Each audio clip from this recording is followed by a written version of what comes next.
أنا تمنيت إني ما جيت ليبيا. اگر مجھے معلوم ہوتا کہ لیبیا میں میرے ساتھ یہ سلوک ہوگا تو میں کبھی نہ آتی۔ سلمیٰ سوڈان سے بھاگی تھی۔ سب سے پہلے شمالی سوڈان سے وہ اپنے خاندان کے ساتھ مصر پہنچی تھیں۔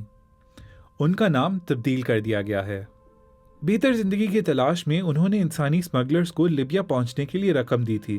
ایک بار بارڈر پار کرنے کے بعد انہیں مائیگرنٹس کے ایک گروپ کے ساتھ تب تک یرغمال بنائے رکھا گیا جب تک انہوں نے تاوان ادا نہیں کر دیا۔ مجھے ہر دن فون دیا جاتا تھا تاکہ میں فون کر کے رقم کا انتظام کر سکوں، اور اگر ایسا نہیں ہوتا تھا تو مجھے سزا دی جاتی تھی۔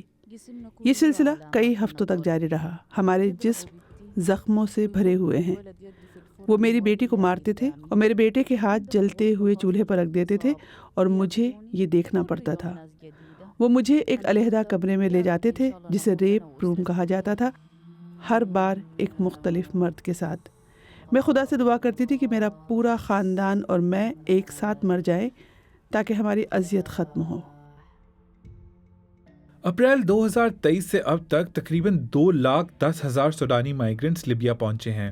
ان میں سے کئی مائیگرنٹس نے BBC کو بتایا کہ لیبیا پہنچ کر وہ تشدد اور استحصال کے گھیرے میں پھنس گئے ہیں۔ آخر کار کئی ہفتوں بعد سلمیٰ اور ان کے خاندان والے آزاد کر دیے گئے۔ سلمیٰ کو پتہ چلا کہ ریپ کا شکار ہونے کی وجہ سے وہ حاملہ ہو گئی ہیں۔ اس کے بعد ان کے خاوند نے انہیں اور ان کے بچوں کو چھوڑ دیا۔ سلمیٰ اور ان کے بچے کوڑا دان سے کھانا اٹھا کر اور گندا پانی پی کر زندہ رہے۔ یہ سن کر میرا دل ٹوٹ جاتا ہے جب میرا بیٹا کہتا ہے کہ وہ بھوک سے مر رہا ہے۔ یہ میرا چھوٹا بچہ ہے۔ جب یہ روتا ہے تو میرے پاس اس کا پیٹ بھرنے کے لیے کچھ نہیں ہے۔ غذا کی کمی کی وجہ سے میرے پاس دودھ بھی نہیں ہے کہ میں اسے پلا دوں۔ اس سب کے باوجود سلمیٰ کو لگتا ہے کہ وہ سوڈان نہیں جا سکتی۔